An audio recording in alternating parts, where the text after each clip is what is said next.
Jonji news lai kilang arat anak pan pini ningkang sama karbang pajero lo hasi pini abiak tarchen ni ponik thang.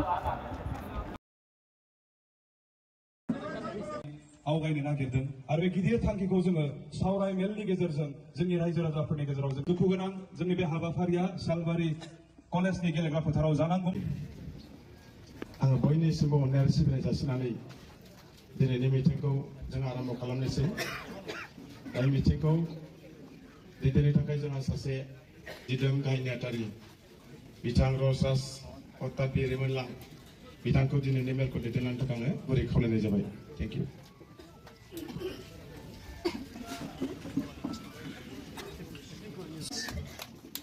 And also we are having Bikram Hame.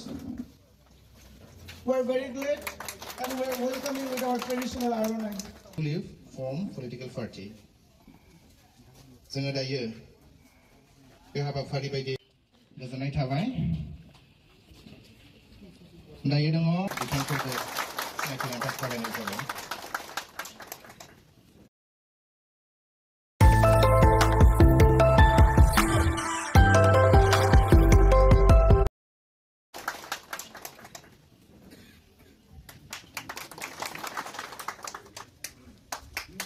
गोजोननाय थाबाय मानगोनां सार बिथांखौ सिनायथिनो थाखाय खावलायनाय जाबाय गोजोननाय थाबाय बिथांनिसिमबो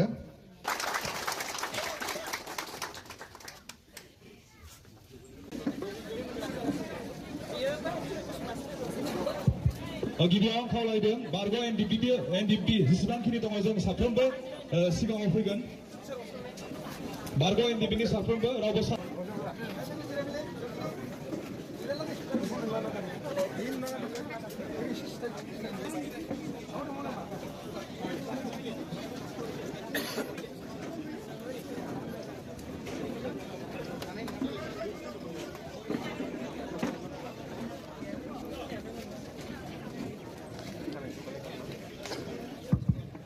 long live FPB long live FPB long live Anjali Dimari long live Anjali Dimari long live Pradip Kumar Brahma long live Pradip Kumar Brahma long live Jagadish Pusumotari long live Jagadish Pusumotari long live Banso Dimari long live Banso Dimari long live Zakir Hussain long live Zakir Hussain long live FPV long live FPV long live আজি আমি PTR অঞ্চলত এটা নতুন বিকল্পৰ ৰাজনৈতিক দল এটা গঠন কৰি ঘোষণা কৰিছোঁ যাৰ নাম অল্টাৰনেটিভ পাৰ্টি অফ বড়োলেণ্ড আমি দেখিছোঁ যে এনেই কোনো সংগঠন বা কোনো পলিটিকেল পাৰ্টি এনেই কোনেও জন্ম নিদিয়ে ইনফেক্ট পলিটিক্স তেনেকৈ কৰিবলৈ মানুহৰ মানে আজিৰ দিনত অন্তত মানে অসুবিধাহে হয় কিন্তু আমি আজি উপায় নাপায় এটা অল্টাৰনেটিভ দিব বিচাৰিছোঁ আমাৰ ৰাইজক সেইকাৰণে যে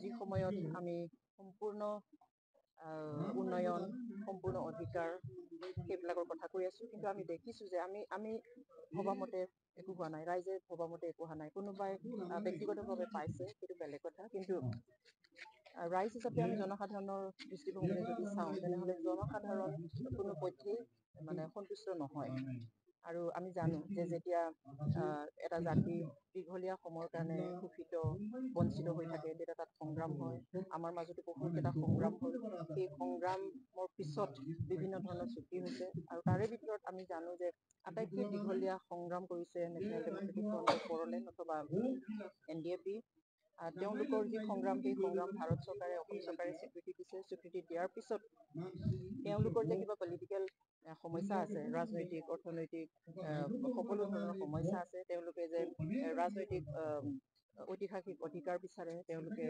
ৰাজনৈতিক পৰিচয় বিচাৰে সেইবিলাক স্বীকৃতি দি তেওঁলোকক আলোচনালৈ মাতিলে পিচ প্ৰচেছ আৰম্ভ হ'ল ইণ্টাৰলকিটৰ এপইণ্টমেণ্ট দিলে সকলোবিলাক গৈ যোৱা 2020 এটা চুক্তি হ'ল যি চুক্তিৰ নাম আমি শান্তি চুক্তি বুলি জানো কিন্তু সঁচা অৰ্থত আজি আমি শান্তি পাইছোনে, কিমানে শান্তি পাইছো। সেইকাৰণে আমাৰ কথা হ'ল যে কেৱল দলং ৰাস্তা পোৱাটোৱেই মানুহক শান্তি নিদিয়ে, মানুহক সন্তুষ্ট নিদিয়ে। গতিকে এই দলং ৰাস্তা পোৱাৰ অভিযানত আমি মূৰ দাঙি জীয়াই থাকিব পাব লাগে। এটা জাতিয়ে সসন্মানে নিজৰ পৰিচয়েৰে এই পৃথিৱীত মূৰ দাঙি জীয়াই থাকিব পাব লাগে, যিটো আমি পোৱা নাই। সকলোবোৰ ওপৰৰ পৰা হৈছে। এতিয়া 6 কেডেল এৰিয়াত আমি নিজকে শাসন কৰাৰ ব্যৱস্থা এটা পাইছো, কিন্তু আমি সঁচা অৰ্থত আমি নিজকে শাসন কৰিব পাইছোনে?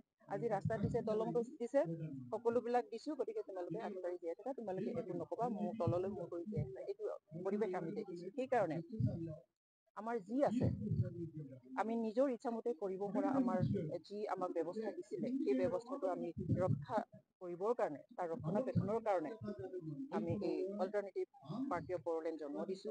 BTC সকলো ধৰণৰ জাতি জনগোষ্ঠী, সকলো ধৰণৰ ভাষা, সকলো ধৰণৰ ধৰ্মাৱলম্বী লোকসকলক আমি একেলগে লৈ কাম কৰাৰ কাৰণে আমি পণ লৈছো।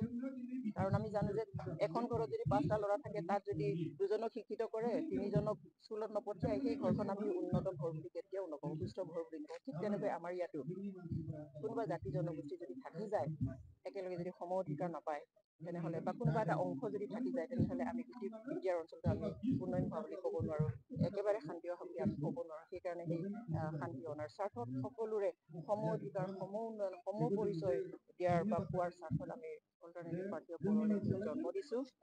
সেইকাৰণে আমাৰ ৰিজলিউচনত আছে, আমাৰ কোনো শত্ৰু নাই, কোনো মিত্ৰও নাই, আমি অপেন আৰু কাৰোবাক বেয়া পাই আমি গঠন কৰা নাই। কিন্তু যিখিনি এতিয়ালৈকে হোৱা নাই, কৰিব পৰা নাই, সেইখিনি আমি দায়িত্ব লৈছো যে শান্তি চুক্তিও হয়, কাৰণ শান্তি চুক্তি হোৱাৰ পিছত এতিয়া জেলত আছে। যি জাতিয়ে সুপ্ৰিম চেক্ৰিফাইচ কৰা মানুহক ৰেচপেক্ট কৰিব নাজানে, সন্মান দিব নাজানে, সেই জাতিৰ উন্নতি কেতিয়াও নহয়। এঘৰ দুঘৰৰ উন্নতি হ'ব পাৰে, কিন্তু জাতিগত উন্নতি নাই। আমাৰ বড়ো মানুহে বা এই ভিতৰীয়া অঞ্চলৰ মানুহখিনিয়ে তেজ এটোপাল নিদিয়াকৈ অন্ততঃ আনকি লিপিও পোৱা নাই।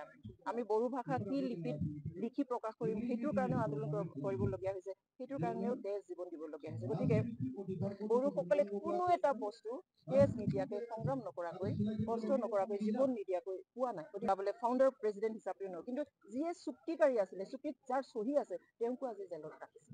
বিভিন্ন কথা কৈ যে বোলে তেতিয়া অমুক আছিল, তমুক আছিল, এতিয়া এনেকে হ'ল। নহয়, যদি শান্তি চুক্তি হয়, আণ্ডাৰষ্টেণ্ডিঙত আহিল, বুজাবুজি হ'ল, একৰ্ড হ'ল, চব পাহৰিল।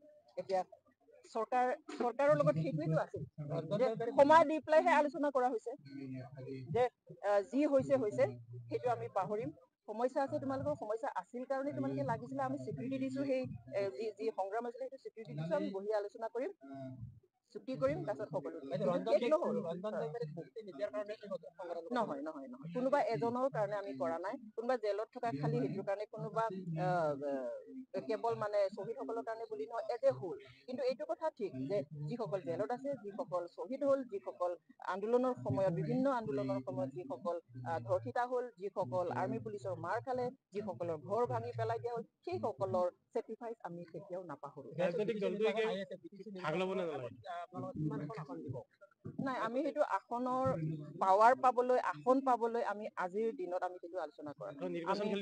নিৰ্বাচন খেলা হ'ব, নিৰ্বাচন খেলা হ'ব।